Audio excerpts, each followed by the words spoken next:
guys, welcome back to my channel.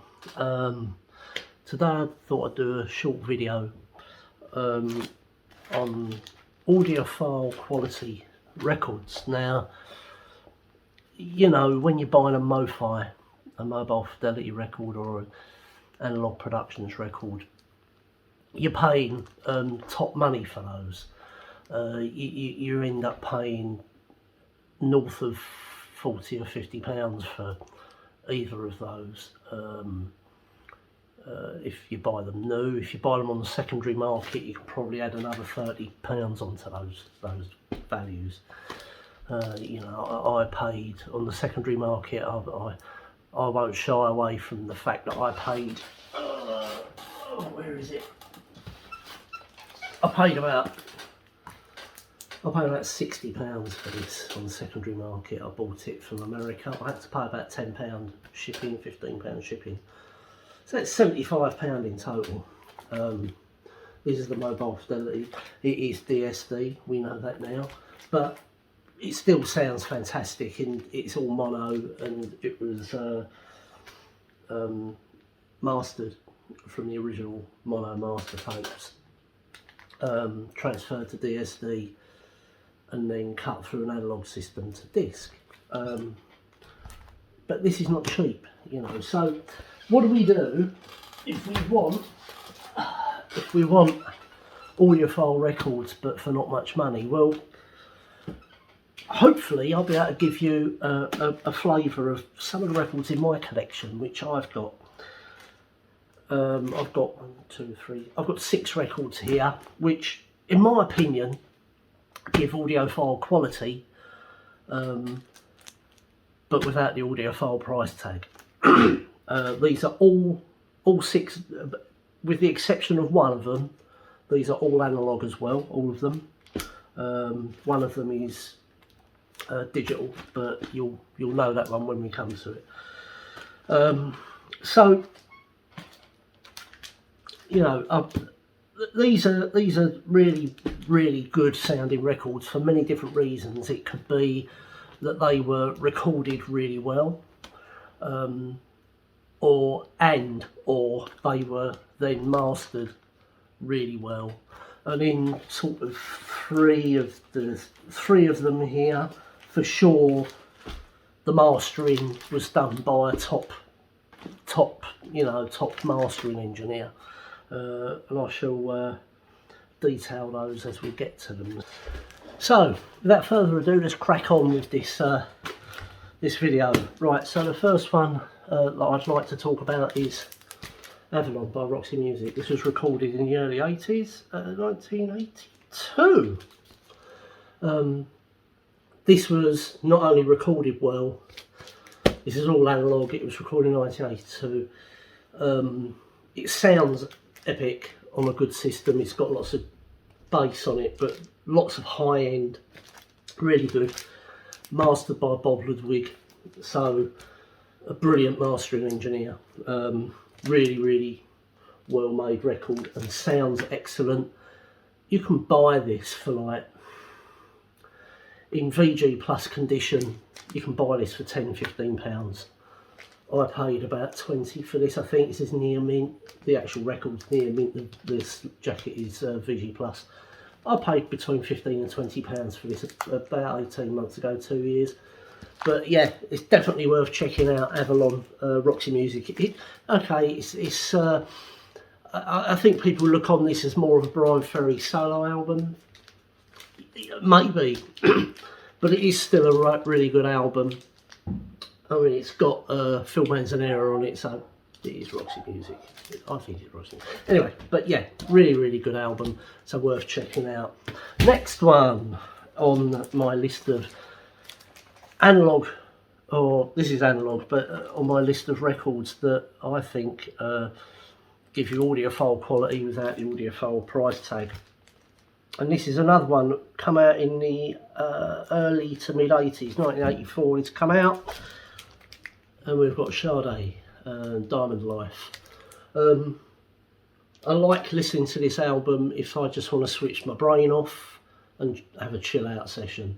This is a great record to do that too, because it's all pretty good, laid back, sort of smooth jazz, if you like, jazz pop, if you like. Not sure who mastered this.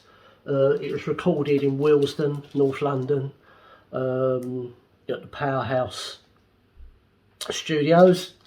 I don't know much else about it, but what I do know is that it was recorded really well, mastered really well, on a good system, got a lot of bass.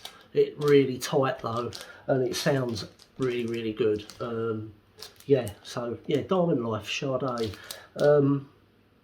Really cheap to pick up this. This is a UK first pressing. I got this for, I'd like to say, between £10 and £15 in near mint condition. I say near mint. You know, there's no scratches. There's nothing visible on the record. Just a few ticks and pops here and there because of dust. But really, really good record, and a good audiophile quality record for not much money. Right, next we've got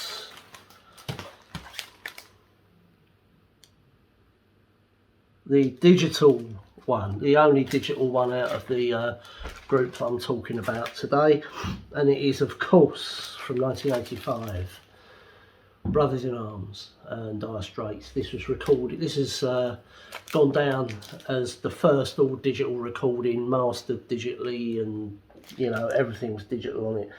This was mastered by Bob Ludwig, and it is a phenomenal sounding record. For a digital recording, sounds excellent. Yeah, I've got this, you know, there's literally only a handful of songs on this I really like. Brothers in Arms is one of them, but you know what, you can pick this up. I bought this near mint condition, or VG Plus near mint condition, for about £15. It's not a lot of money. You know, you can get an original pressing. This is an original pressing. You can get an original pressing for less than what it costs to buy the reissue. You know, and you're getting a better quality record, I think. And yeah, another candidate for audiophile quality record for not audiophile quality money. Oh yes, right, next one. Now this one's a divisive record, but I'm going to put it in because it sounds absolutely epic. And that's Pink Floyd's The Final Cut. This is all analog. This was recorded in 1980, released in 84, I'd like to say. I can't read it now. Need new glasses, I think. This was mastered by Doug Sachs. This was recorded at a number of different studios. But yeah, it uses the holophonic technology on it, which gives a faux sort of 3D sound to the record. And for that reason, it gets on this list. It sounds epic on a good system. This, I still think, beats the latest Bernie Grumman digital remaster. This is an all analog first pressing, and this is the most expensive one out of the bunch, I think. Yeah, this is the most expensive one. To get a VG Plus near mint copy of this, you're talking about £25 to £30 on Discogs. But it's worth it because you're getting a record that I think ticks all the boxes for an audiophile record, and it still comes in a lot cheaper than a proper audiophile record, if you like. So you're getting the quality without the price tag.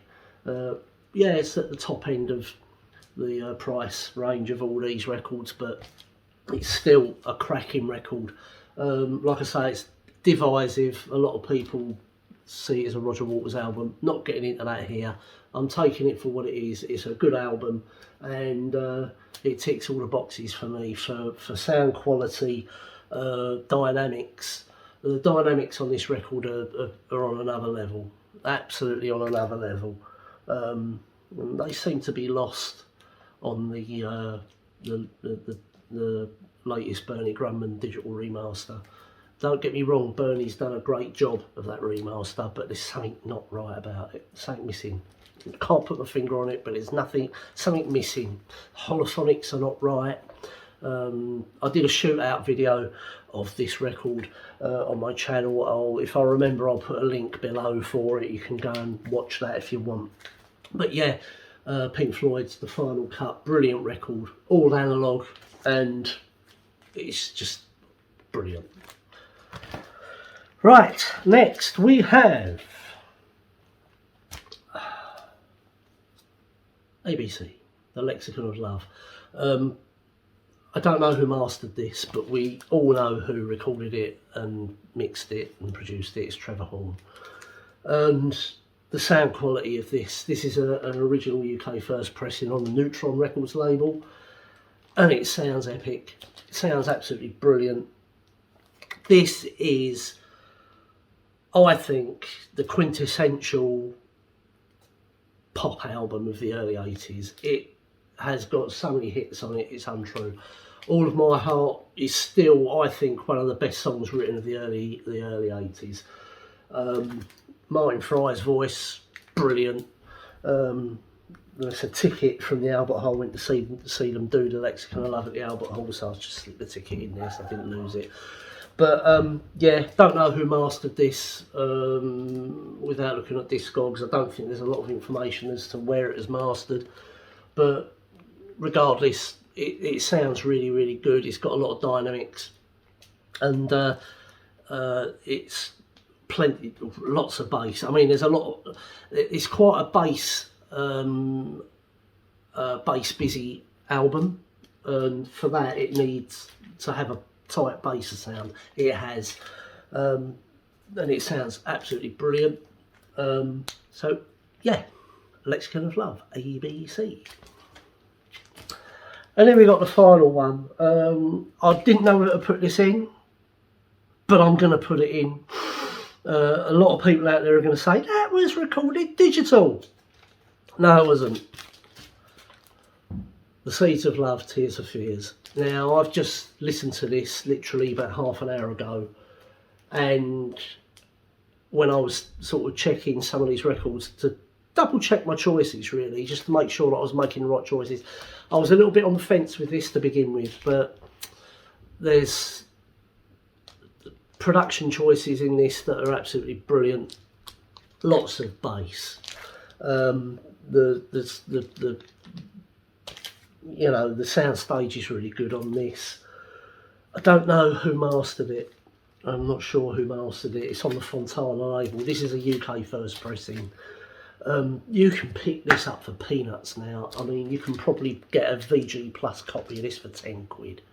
It's really, really easy to get hold of.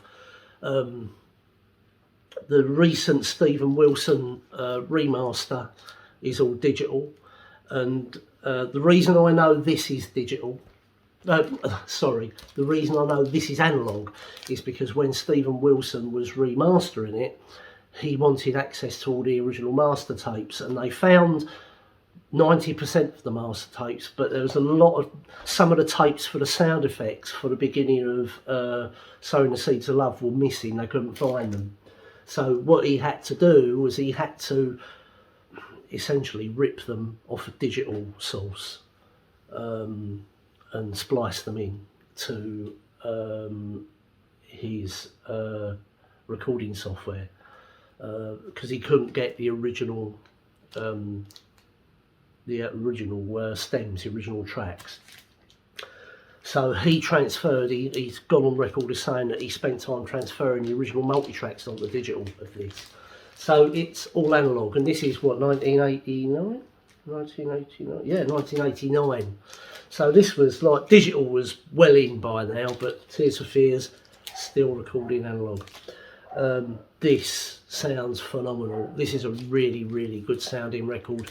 I can't recommend it enough, really. If you like Tears for Fears, if you're sort of on the fence a little bit, I wouldn't waste your time getting the Stephen Wilson remaster. I would get this. This is a lot cheaper. You can get this for about 10 quid. And it's still brilliant. You know, it sounds excellent. It's you know, this is a good example of an audiophile quality recording, but for non-audiophile money. You know, £10 to £15 for this, for a VG Plus copy on Discogs. And it's got some great tracks on it. Sade Seeds of Love, Woman in Chains is brilliant. Obviously got Phil Collins on drums. Got Simon Phillips on drums on this, on a couple of tracks as well. Sade Seeds of Love, obviously.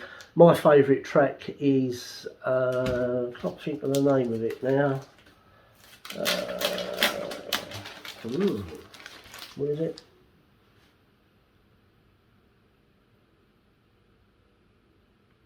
Famous Last Words. Ah, yeah, brilliant.